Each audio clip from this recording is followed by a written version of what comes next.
Bonjour à tous, bienvenue dans M la French Tech. Aujourd'hui, on va recevoir deux invités qui vont nous parler d'un événement qui aura lieu en octobre. Tout de suite, je vous salue. Francis Papazian, bonjour. Bonjour Julien. Vous organisez le FeedMed, dont on va parler ensemble. À vos côtés, Jean-Pierre Gasnier. Bonjour Jean-Pierre, avocat associé dans une société d'avocats qui s'appelle Arkeos.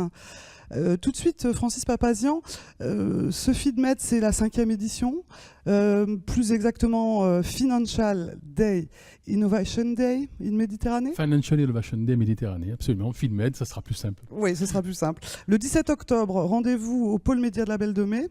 Qu'est-ce qu'on va trouver? Qu'est-ce qu'on va y faire, Francis Papazian? Effectivement, rendez-vous à tous le 17 octobre, pôle média de la Belle de Mai, pour cette 5e édition.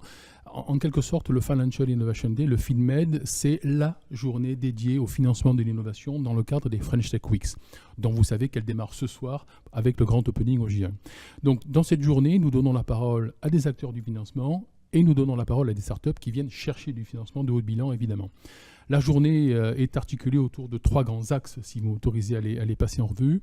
D'abord, 2 séances de pitch, et une nouveauté dans cela cette année, une séance dédiée aux porteurs de projets. C'est la première fois que nous donnons la parole à des porteurs de projets. Une deuxième séance de pitch dédiée là plus classiquement à des startups. Alors nous avons reçu plus de 40 dossiers de candidature. Nous allons en qualifier une douzaine à peu près, qui pitcheront devant un jury composé de fonds nationaux et locaux, de business angels et aussi des family office qui prendront la parole pour la première fois. Deuxième axe, Julia, des speakers justement, qui vont porter, pousser l'information sur le financement de l'innovation. Et là aussi, le FID est un peu précurseur, puisque nous donnerons, je vous l'ai dit tout à l'heure, la parole à l'Association française des Family Office pour la première fois. Mais nous parlerons aussi de crowd equity, qui est une des évolutions du crowdfunding aujourd'hui. Et enfin, dans l'après-midi, nous dédierons des rendez-vous individualisés pour que des grandes entreprises du territoire, dans le cadre de leurs appels à projets, rencontrent des startups également. Alors, il y a ce partenariat avec Arkeos. Pourquoi et quel est finalement l'intérêt d'être ce partenaire, alors je crois un partenaire majeur de ce FeedMed, Jean-Pierre Gasnier? Alors, Arkeos, la société d'avocats Arkeos est un des partenaires parmi d'autres. Alors, quel est l'avantage? D'abord, qu'est-ce que c'est que Arkeos? C'est une société d'avocats qui est spécialisée dans le droit des affaires, dans 4 domaines très rapidement, hein, le droit des sociétés, le droit du travail, la propriété intellectuelle et le droit économique, et le droit commercial. Notre objectif en devenant partenaire du FeedMed, c'est de mettre au service des entreprises et notamment des startups du territoire les expertises de notre société d'avocats. Alors souvent les start-upers, porteurs de projets, freinent un peu des cas de fer en disant mais on va avoir affaire à des avocats, est-ce qu'on a réellement les fonds pour faire cette démarche? Qu'est-ce que vous avez imaginé pour les accompagner sur mesure? Alors, c'est vrai que très souvent, les startups ou les porteurs de projets se disent le droit, on aura toujours le temps de voir ça plus tard, c'est pas notre priorité, ça coûte cher, et donc, essayons de trouver sur Internet ce qu'on peut trouver, quitte souvent, malheureusement, parce que être juriste, c'est une chose, et être start-upper, c'est une autre chose. En commettant des erreurs et en prenant des risques. Donc notre objectif, c'était d'éviter à ces startups de prendre des risques inutiles dès le départ en mettant à leur disposition une expertise à un coût adapté.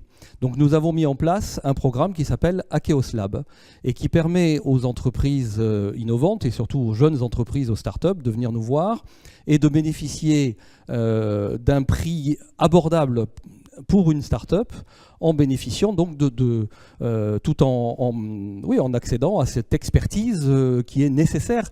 Parce que ce que souvent, malheureusement, les start-up ne saisissent pas, c'est à quel point bâtir sur un juridique qui est faible, c'est bâtir sur du sable. Et là, ça va prendre tout son sens par rapport au FeedMed. Au moment où on va faire appel à un investisseur, quel qu'il soit, business angels ou fonds d'investissement, il va nécessairement, l'investisseur, aller regarder le juridique, aller regarder si c'est un peu propre, aller regarder si un certain nombre de choses sont sécurisées ou pas sécurisées, que ce soit dans les contrats de travail, dans les contrats avec les fournisseurs, dans les contrats avec les clients, comment est-ce qu'on a bâti tout ça. Et donc, le message qu'on essaye de faire passer aux startups, c'est que le droit n'est pas un coût, le droit est un investissement au même titre que le reste. Alors certes, toutes les entreprises n'ont pas les moyens de se payer tous les investissements dont elles rêvent. Et c'est bien pour ça que nous avons mis en place ce programme Akeos Lab, où nous faisons bénéficier donc de l'expertise des avocats de notre société d'avocats. Nous faisons bénéficier également de notre expérience, de nos relations également, parce que ça coûte rien de mettre en relation, de dire allez voir un tel, allez voir une telle, allez voir telle personne dont on sait qu'elle a une expertise dans tel domaine, parce que c'est dans ce travail en réseau, enraciné dans le territoire, que nous pourrons permettre à des entreprises de grandir. Alors, quels sont finalement les premiers besoins? Vous avez parlé de statut de la société, jeune entreprise innovante, SAS, il y a énormément de formules. Est-ce que vous avez des grandes familles de besoins et finalement, sur quoi ils vous sollicitent en premier lieu ces start-upers? Oui, on a des grandes familles de besoins. La première famille de besoins, c'est la création de la société. Avec souvent des demandes, est-ce que je fais une SARL, est-ce que je fais une SAS, quel est le type de société que je choisis? Très souvent, il ne faut pas se faire d'illusions, c'est la SAS qui va être adoptée pour un tas de raisons pratiques, je dirais. Mais il y a aussi tout ce qui va être derrière le statut du dirigeant. Et ça, parfois, c'est oublié. Donc, il ne faut surtout pas l'oublier. Et puis, la SAS, et là, j'en profite pour faire passer un message, ce n'est pas juste des statuts qu'on va trouver sur Internet et on va mettre le nom de la société. C'est une formule extrêmement souple qui permet de faire des tas de choses. Encore faut-il savoir ce qu'on veut y mettre, pourquoi on veut le mettre, tout en n'obérant pas l'avenir, c'est-à-dire l'évolution de la société.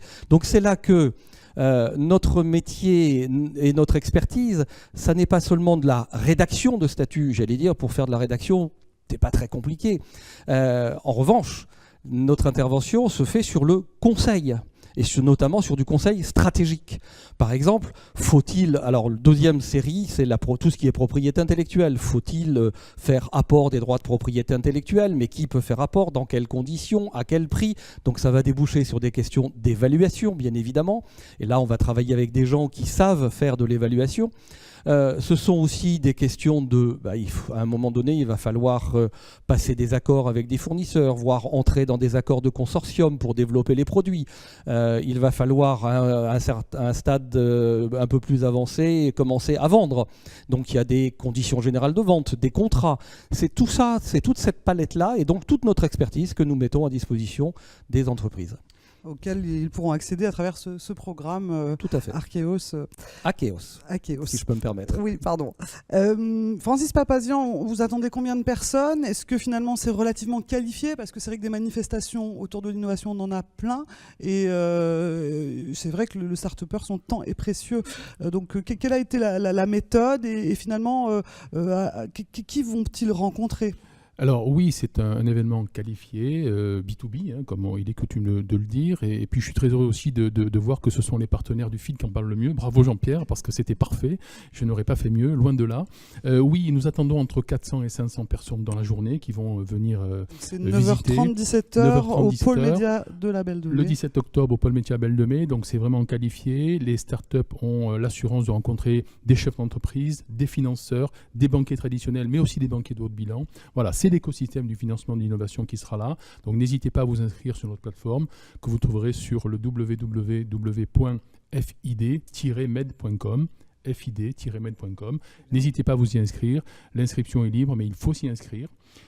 Et c'est un événement dont nous allons fêter la 5e édition cette année.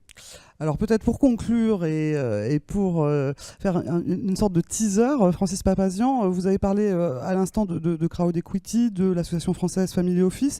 Est-ce que vous pouvez en dire un mot? Finalement, ça se passe quand dans votre journée du 17 octobre? Alors oui, l'association française des Family Office et le Crowd Equity interviendront très certainement sur une configuration de plateau télé en matinée, aux alentours de 11h, entre 11h et 12h30. C'est là que nos speakers interviendront. Et, ils seront captés. Vous retrouverez d'ailleurs en ligne ensuite les films de ces interventions. Messieurs, on va vous souhaiter un excellent événement. Merci Julia. Rendez-vous le 17 octobre. Merci d'être venus sur M, la French Tech. Merci de nous avoir suivis. À très vite pour un prochain numéro. Au revoir.